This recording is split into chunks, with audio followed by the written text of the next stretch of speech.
Palavra de Deus registrada no livro de 2 Reis, capítulo 4, a partir do verso 1, nós estamos aqui no mês da família, enfrentando os inimigos da família. Esse é o tema geral do mês da família, e nós, os pregadores da nossa igreja, está sempre empenhados em trazer uma mensagem para edificar a sua família, para proteger a sua família, trazendo o que a Bíblia nos traz de estratégias para nós guardarmos as nossas famílias. E aqui nós temos um exemplo clássico, um texto muito importante que fala sobre a provisão de Deus em nossas vidas. Diz assim a palavra do Senhor, em 2 Reis, capítulo 4, do verso 1 ao verso 7.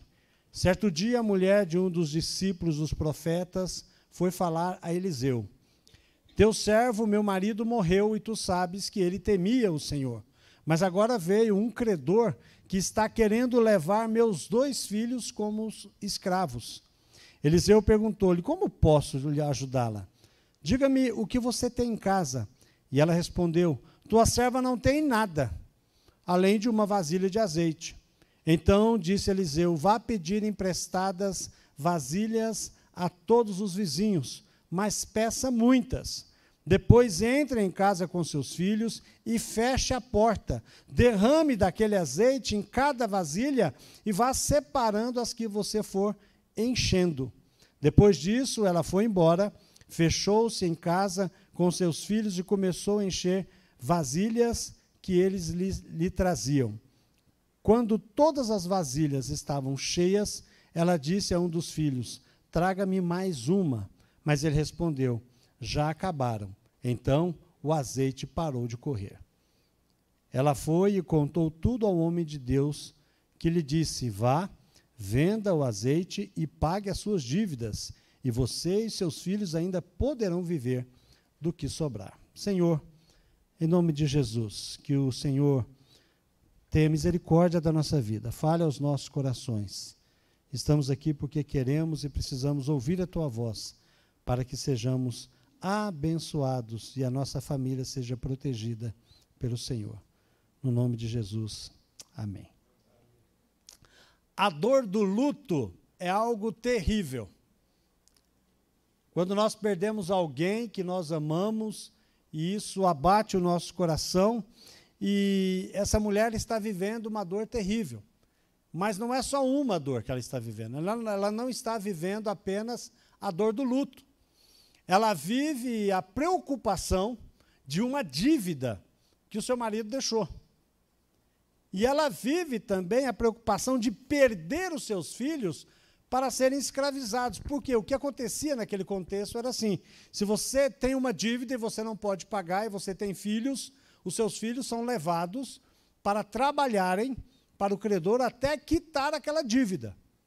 Só que, como cá é igual lá, ou como lá é igual cá, as pessoas tinham mania de pegar e escravizar os filhos, e explorar ao máximo para que pudesse não só receber a sua dívida, mas perpetuar aquelas crianças ali, aqueles filhos como escravos. E essa era a preocupação dessa mulher. Agora o credor está batendo na porta da casa dela. Além do luto, ela tem uma dívida e tem um risco de perder os seus filhos. Depois de tanto tempo, essa história se repete hoje. Essa história se repete quando nós que estamos aqui vivendo no contexto que nós estamos, numa vida escravizada pelo pecado, como vive o mundo, agora Satanás bate à nossa porta e quer tomar não só as nossas vidas, como quer tomar a vida da nossa família.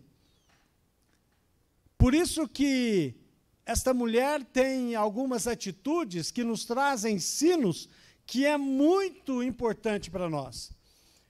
Lições que nós temos aqui, que nós precisamos entender, que precisamos aplicar à nossa vida. E a primeira lição que nós temos aqui nesse texto é que nós devemos aprender a investir na nossa vida espiritual. Porque quando você lê o texto, quando inicia o texto, aqui no verso 1, diz o seguinte: certo dia a mulher de um dos discípulos dos profetas foi falar com Eliseu. Teu servo, meu marido, morreu, e tu sabes que ele temia o Senhor. Mas agora veio um credor que está querendo levar meus 2 filhos, como escravos. Esse falecido aqui, ele não tem nada para te ensinar, Rony, sobre educação financeira. Não tem nada. Ele não é capaz de falar para você como você deve suprir a sua família. Ele, então, não tem nada a nos ensinar como investir na bolsa. Não tem nada a nos falar sobre isso. Ele não tinha a capacidade de investir o seu dinheiro, cuidar da sua família e deixar ela tranquila numa questão financeira, confortável, para que no momento desse tão difícil, sua família teria um pouco mais de paz. Ele não teve isso. Mas ele tinha aquilo que é mais importante. Ele conhecia a Deus. Ele temia ao Senhor. E ao temer ao Senhor, ela teve então acesso ao homem de Deus. Ela teve acesso a Deus. E quando essa mulher chega aqui, então começa a conversar com aquele homem, nós aprendemos aqui a preciosidade que é de nós investirmos a nossa vida, na nossa vida espiritual. E entender que nós podemos e devemos sim não ser como esse falecido, devemos investir na nossa vida, devemos investir nos estudos, devemos investir em lutar em ter uma vida confortável, sim, uma vida onde você pode dar uma certa tranquilidade para a sua família na área financeira, mas isso por si só não basta. Nós aprendemos na palavra de Deus que o Deus é o nosso provedor. Nós vivemos hoje no mundo em que, quando eu comecei a trabalhar, que foi ontem, poucos dias atrás, com 12, 13 anos, os nossos pais falavam assim: você tem que entrar numa empresa e você ficar lá 25 anos. Porque se você ficar 25 anos nessa empresa, você se aposenta lá. Olha que tranquilidade, pastor. Só que o mundo mudou. Hoje em dia, com 5 anos, você já não serve mais. Não importa as suas habilidades. Você já não serve mais para o cargo, e até financeiramente para a empresa é inviável manter você 20, 30 anos numa empresa. Aí você pensa: não, mas tudo bem, eu vou investir na bolsa tal, e eu vou guardar dinheiro, Nandinha, vou guardar dinheiro, e eu vou ter conforto. Ninguém se garante mais, irmãos. Eu conheci gente que era executivo de multinacionais, e hoje passa aperto financeiro.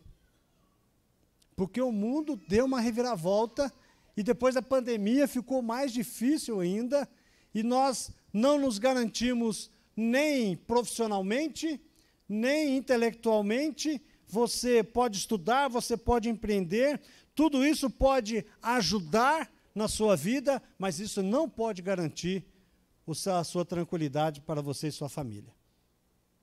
O que nós precisamos aprender é que nós precisamos investir na nossa vida espiritual. Da mesma forma que você investe nos seus estudos, da mesma forma que você investe na sua família, que você procura ter um conforto de um lar, de uma casa própria, de ter um bom carro, de ter uma boa conta financeira, se você não buscar a Deus, isso vaza pelo ralo. Isso não adianta nada. Você tem que ter investimentos espirituais. Você precisa aprender e compreender que Deus mostra para você, ensina para você, que você tem que investir no seu relacionamento com Deus. Você tem que ler a Bíblia todos os dias. Você tem que vir participar da igreja. Você tem que ter disciplinas espirituais e viver para que Deus possa conduzir a sua vida. Porque se Deus conduzir a sua vida, meu irmão, minha irmã, se Deus cuidar da sua vida em todas as áreas, não importa o que vai acontecer daqui 1 ano, 2 anos, não importa. Se Deus está contigo, você será abençoado. É isso que nós temos que colocar na nossa cabeça. Você pode investir em tudo, mas nunca deixe de investir em Deus. E, infelizmente, nós encontramos pessoas que não têm participado da igreja, não têm buscado a Deus. Pastor, eu não vou na igreja, mas eu busco a Deus. Ah, por favor, por favor. Se quando nós estamos na igreja, participamos da igreja, muitas vezes nós temos o risco de nos afastarmos de Deus, ainda mais quem não vem na igreja, ainda mais quem não está participando da igreja. Por que é importante participar da igreja? Porque Jesus morreu pela igreja. Se a igreja não fosse importante, Jesus não tinha instituído a igreja. Se a igreja não fosse importante, nós não estaríamos aqui, investindo a nossa vida, porque eu posso ler em casa, eu posso estudar em casa, mas é aqui que eu compartilho as minhas necessidades com os irmãos, e os irmãos podem orar um com o outro. Não há preço que pague você sentar de um lado de um irmão e pedir para ele, ore por mim, e esse irmão orar por você. Não há preço que pague isso. Não há preço que pague na escola bíblica dominical, quando nós estamos juntos, aprendendo a palavra, crescendo em comunhão, crescendo com as suas experiências, você crescendo com as minhas experiências, para que a nossa família seja abençoada, criar nossos filhos aqui. Que bênção!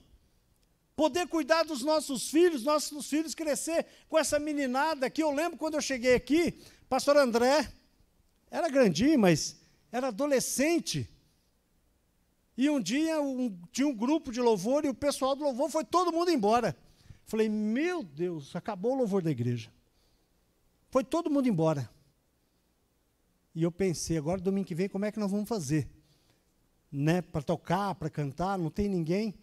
E aí veio os adolescentes daquela época. Tocar tudo desafinado, pastor. De manhã aqui. Mas cantaram.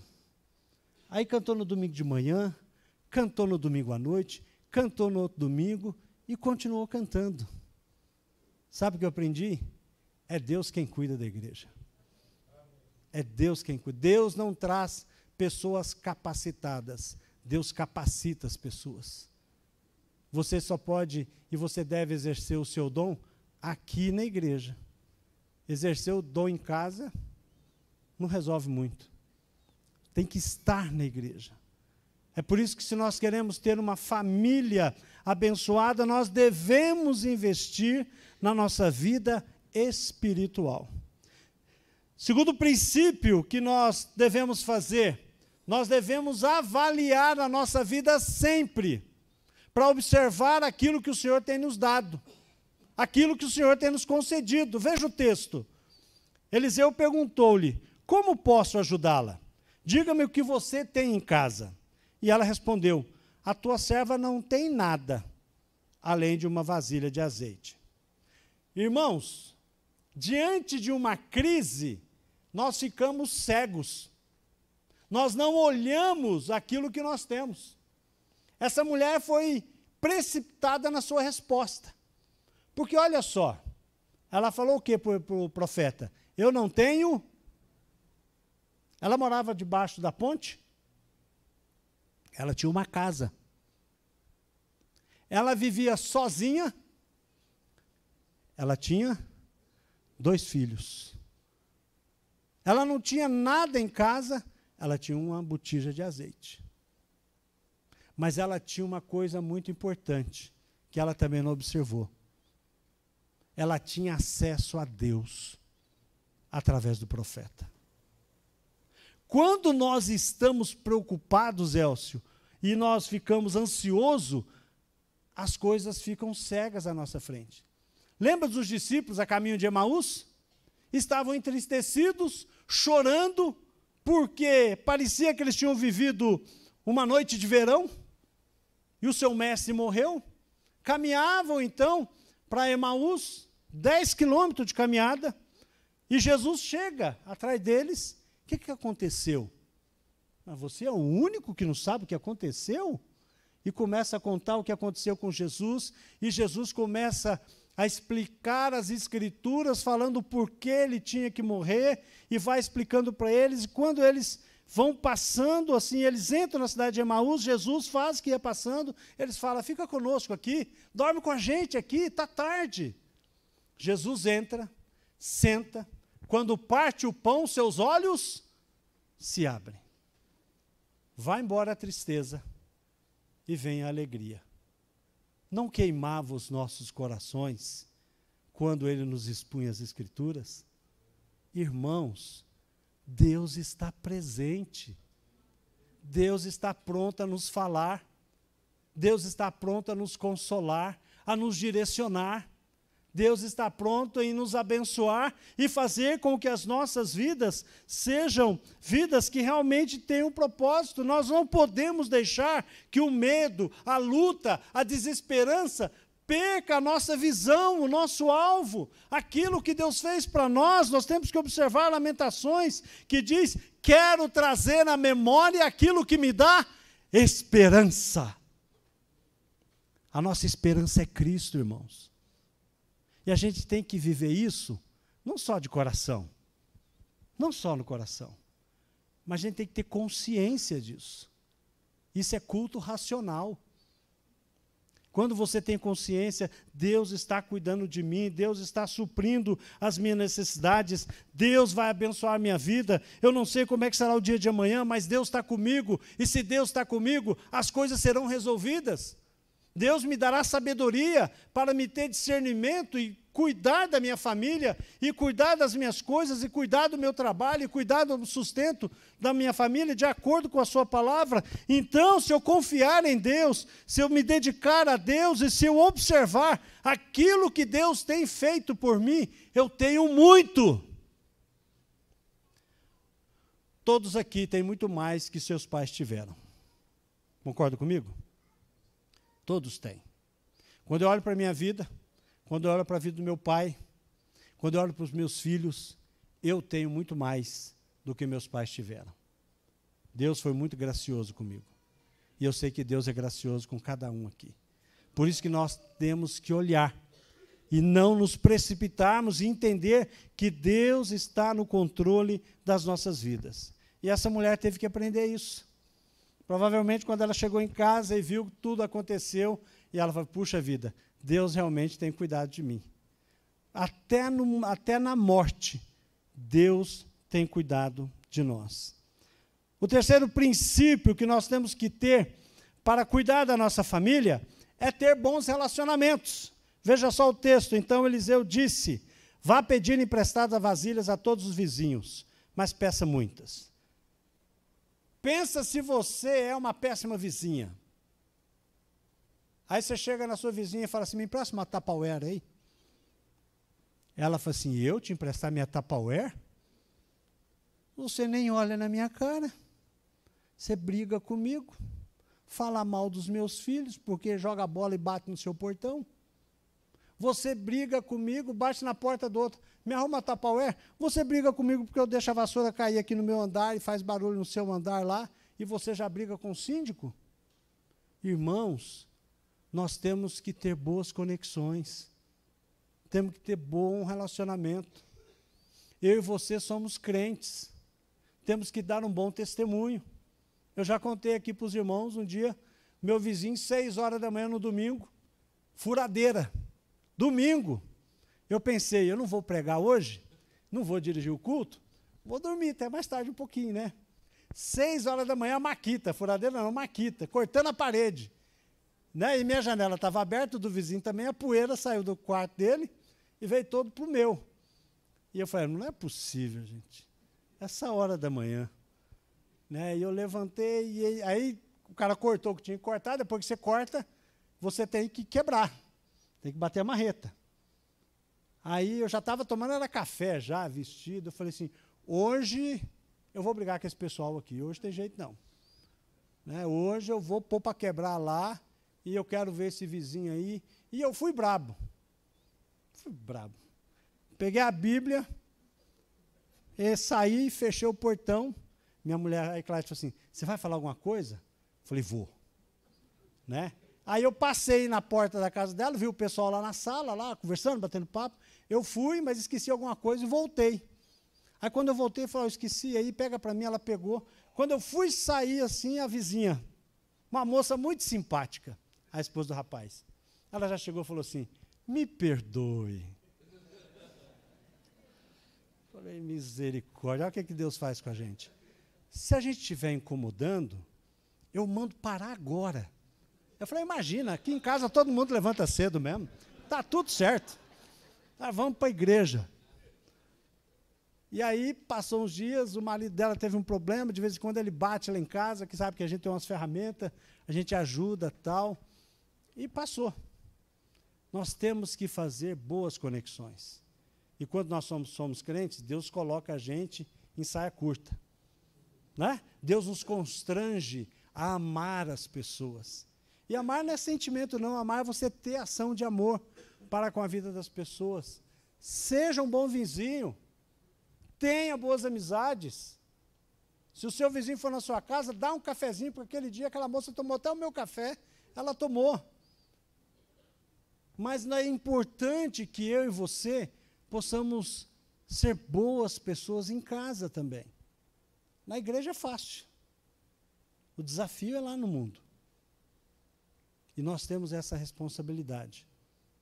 E essa mulher foi abençoada por isso. Ela foi abençoada porque ela saiu pedindo lá as tapaués da vida lá e todo mundo deu. E deve ter sido muita tapaué que ela ganhou. Tapaué, né? Brincadeira. E ela teve muitas coisas que ela recebeu. E é importante nós termos uma boa relação para que nós possamos estabelecer um ambiente de paz na nossa vida.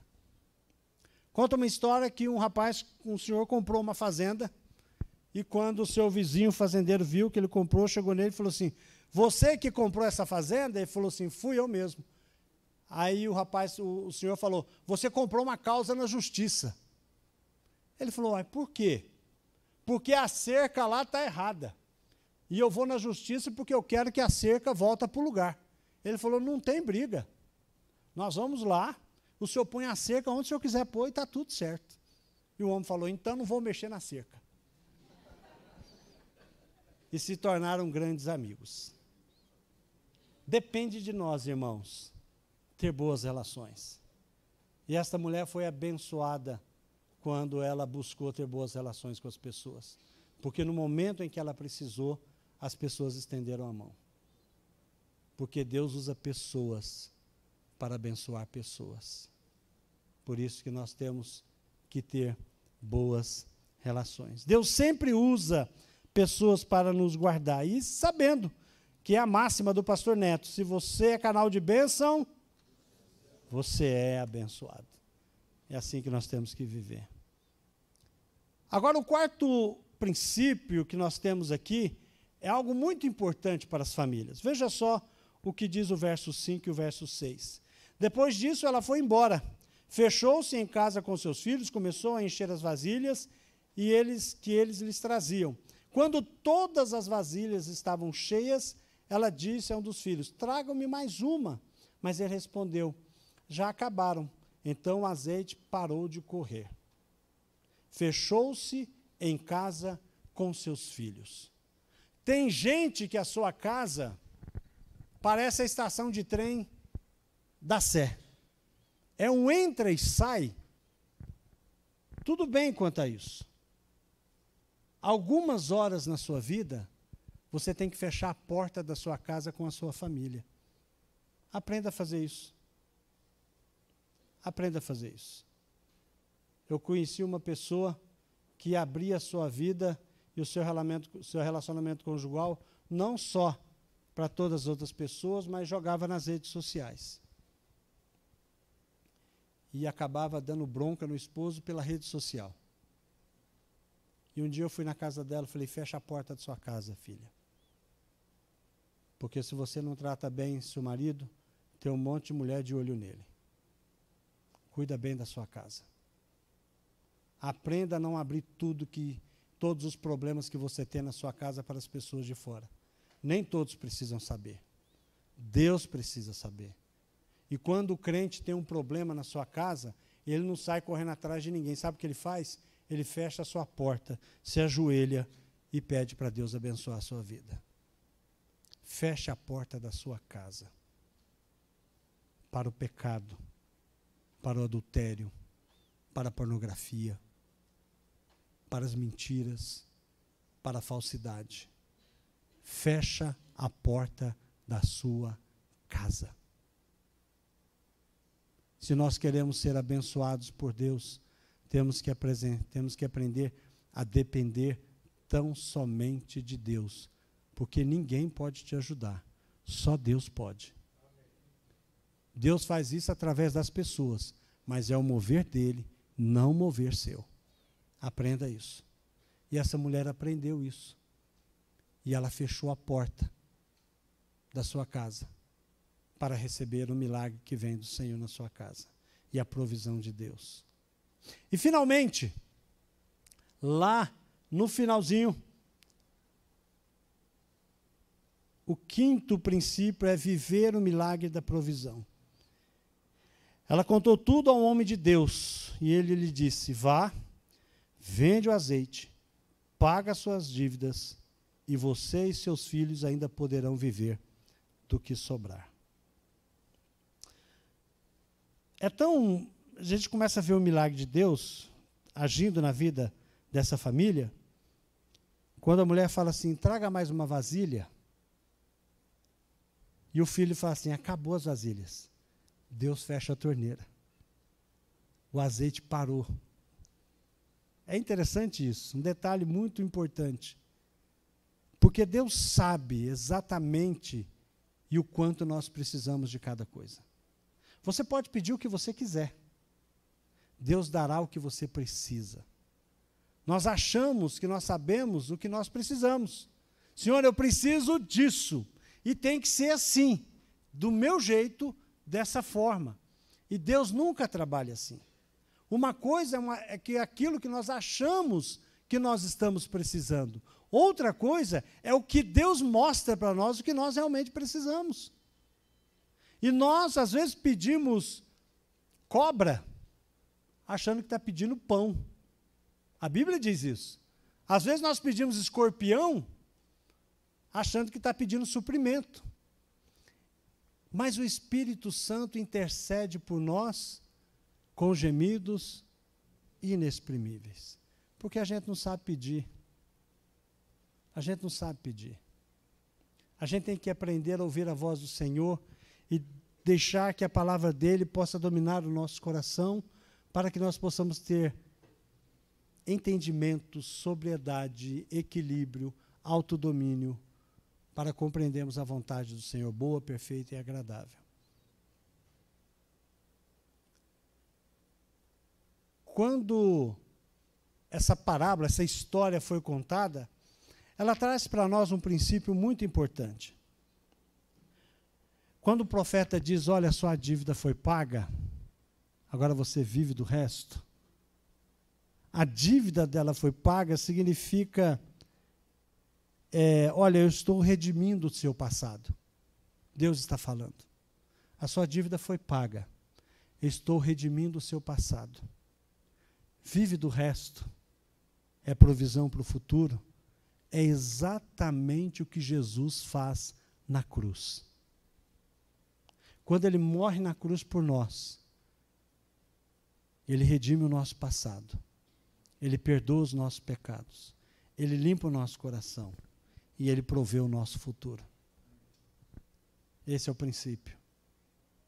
Quando Deus está no nosso lar, ele nos abençoa de tal forma que as coisas erradas que nós fazemos, ele perdoa. Ele começa do zero e nos provê o futuro. Não viva do passado. Não viva dos seus erros do passado. Hoje é dia de reconciliação. Peça perdão a Deus. Senhor, eu tomei tantas decisões erradas no passado. Deus fala assim: esquece isso. Eu joguei isso aí no fundo do mar. Eu não levo em conta os seus pecados. E Deus não leva em conta os nossos pecados, irmãos. Sabe o que é que Deus leva em conta? É aquele momento que você está de joelhos, chorando, arrependido, pedindo perdão. Sabe por quê? Porque um coração contrito, Deus não despreza. Isso move o coração de Deus quando você se quebranta na presença dele. Essa mulher se quebrantou na presença do Senhor, porque ela foi falar com o profeta, porque se fosse hoje, naquela época, nós íamos falar com o profeta. Mas hoje, você pode falar com Deus, através de Jesus, chegar e dizer para ele: Senhor, a minha situação é essa. Eu tenho pecados, eu tenho problemas na minha vida, a minha família está passando por momentos tão difíceis, eu não sei o que fazer. E Deus vai dizer: mas você chegou na pessoa certa, eu sei o que eu tenho que fazer. E o que eu faço, Senhor? Abre o coração, sai da frente, não atrapalha, ouve minha voz e obedece, tão somente. Foi o que aquela mulher fez. Ela fez exatamente o que o profeta mandou. E nós temos que fazer exatamente o que Deus nos manda fazer. Nem mais, nem menos. O suficiente. E aquilo que Deus nos dá para fazermos, Ele nos capacita a fazer. Ele nos dá força. Ele nos abençoa. Nós colocamos Deus no trono da nossa vida, da nossa família, põe Ele para sentar-se à cabeceira da cama, até porque quem senta à cabeceira paga a conta. Né? Quando eu era criança, meu pai sentava à cabeceira, porque ele é quem mandava. Ele numa cabeceira, mamãe em outra, e os berrentos ali, em volta ali. Né? E é interessante isso, mamãe realmente mandava. Colocava o prato na comida e falava: come. Não importa o que era, Elcio. Se fosse omelete de jiló, a gente ia comer omelete de jiló. Porque a gente aprendeu a obedecer os nossos pais. E você tem que aprender a obedecer a Deus da mesma forma. Quando aquela mulher viu que Deus cuidou da vida dela, ela fez um inventário da sua vida, vamos dizer assim, ela pediu que Deus pudesse abençoar e Deus estava com ela. Ela teve bons relacionamentos, porque ela aprendeu isso na vida dela, que ela precisava ser uma boa pessoa, ter bons relacionamentos. Quando ela aprendeu que ela deveria fechar a porta da sua casa para que Deus pudesse abençoá-la, ela aprendeu e teve o milagre da provisão para ela, para os seus filhos e para o futuro. E é exatamente isso que Deus propõe para nós hoje. Abandone tudo que você fez de errado no passado. Peça perdão, busque a Deus e receba o milagre da provisão em todas as áreas da sua vida. Não tem família que, por mais que esteja morta, Deus não possa ressuscitar. Não tem relacionamento entre pais e filhos que Deus não possa restaurar. Não tem casamento que Deus não possa mudar. E Ele quer fazer isso na sua casa. Amém? Vamos ficar de pé. Quero orar com você. Quero convidar você a olhar para a sua vida. Feche os seus olhos, olhe para o seu coração. Eu sei que nós temos muitas lutas, muitos pecados a vencer ainda, muita tendência pecaminosa, porque nós vivemos no mundo de pecado e temos ainda uma velha natureza em nós. Mas Deus é capaz de nos fortalecer. Peça perdão a Deus por todas as atitudes erradas que você tem tomado. Peça para Deus para sustentar a sua família. Peça para Deus para livrar você e os seus filhos da escravidão. Peça para Deus suprir as suas necessidades, fazer o milagre da restauração e confie em Deus para que o seu futuro continue sendo um futuro abençoado. Senhor,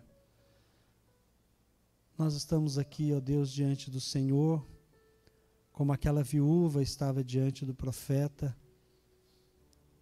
pedindo ao Senhor que o Senhor tenha misericórdia da nossa vida, Pai. O Senhor sabe da nossa necessidade. O Senhor sabe das nossas fraquezas. O Senhor sabe daquilo que nos aflige, Senhor. Ó Deus, tem tantas coisas nas nossas vidas que precisam ser mudadas. E nós, neste momento, Senhor, em nome de Jesus, neste momento, nós queremos pedir ao Senhor a libertação. Que o Senhor possa nos disciplinar, ó Pai. Que o Senhor possa pesar a mão sobre nós, mas que nós possamos estar na Tua presença, porque na Tua presença há graça e misericórdia, Senhor. Em nome de Jesus. Guarda os nossos filhos, ó Deus. Guarda os nossos casamentos. Guarda a nossa família. Que nós possamos aprender, ó Deus, muitas vezes a fechar os nossos lábios para com as outras pessoas, mas abrir o nosso coração para o Senhor. Que nós possamos parar de reclamar, que nós possamos parar de nos vitimizar, que nós possamos parar de jogar a culpa no outro, mas que nós possamos olhar para o nosso próprio coração e compreender o nosso pecado e pedir ao Senhor que o Senhor nos perdoe e limpe o nosso coração. Abençoa, Senhor, as nossas vidas, abençoa, Senhor, as nossas famílias. É a nossa oração no nome de Jesus. Amém.